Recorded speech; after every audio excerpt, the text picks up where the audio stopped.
પારડીમાં સનાતન ધર્મની બેઠક બાદ વિવાદિત નિવેદનો કરતા સ્વામિનારાયણ સંતો વિરુદ્ધ જિલ્લા કલેક્ટરને આવેદનપત્ર આપ્યું।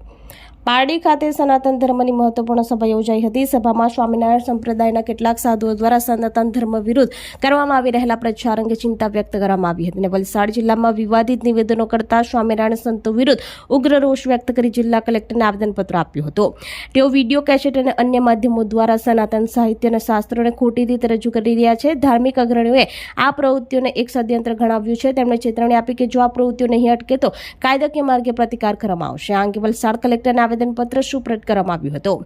સનાતન ધર્મના અનુયાયીઓએ સરકાર પાસે આવા સાધુઓના વિવાદાસ્પદ નિવેદનો અને સામગ્રી પર પ્રતિબંધની માંગણી કરી છે।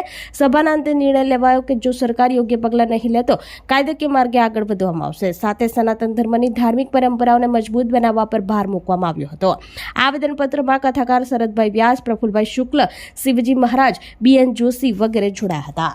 છેલ્લા થોડા સમયથી જે સ્વામિનારાયણ સંપ્રદાય છે એના અમુક સંતો જે આપણા સનાતન ધર્મના દરેક ભગવાનોને, દરેક માતાજીને નીચા બતાવવાના પ્રયાસો જે કરે છે, આ હીન પ્રવૃત્તિ એ લોકો બંધ કરે અને જે સનાતન છે, મતલબ કે જેનો જન્મ અંત નથી એવા ઈશ્વર ભગવાન શંકર, ભગવાન રામ, ભગવાન કૃષ્ણ, ભગવતી દુર્ગા, આપણા હનુમાનજી મહારાજ, દ્વારકાધીશ, આ બધાની નિંદા સહન થઈ શકે એમ નથી।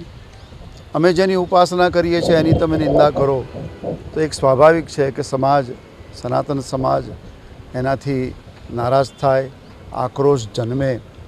તો એ આક્રોશ બંધ થાય અને આ બધા સંતો સમજી જાય, જેથી કરી અને ભવિષ્યમાં કોઈ વર્ગ વિગ્રહ ન થાય એ વિનંતી। આપ સૌના માધ્યમથી જે આ સંદેશ બધે પહોંચી રહ્યો છે મીડિયાના માધ્યમથી, એ તમામ મીડિયા કર્મીઓને પણ મારી ખૂબ ખૂબ શુભેચ્છા।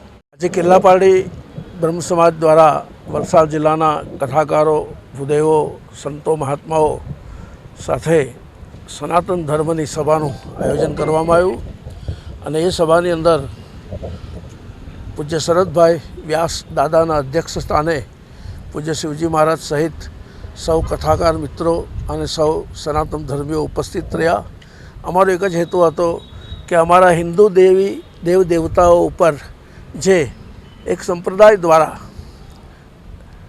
આક્રમણ કરવામાં આવી રહ્યું છે, એટલું જ નહીં, અમારા દેવી દેવતાઓને નીચા પાડવાના જે પ્રયાસો થઈ રહ્યા છે એની સામે અમારો સખત વિરોધ છે અને એ અમે ચલાવી નહીં લઈએ એ આ સનાતન ધર્મની સભાની અંદર નિર્ણય કરવામાં આવ્યો છે અને એને માટે કલેક્ટરશ્રીને, મુખ્યપ્રધાન, મુખ્યમંત્રીશ્રી સહિત બધાને આવેદનપત્ર આપવામાં આવ્યું છે।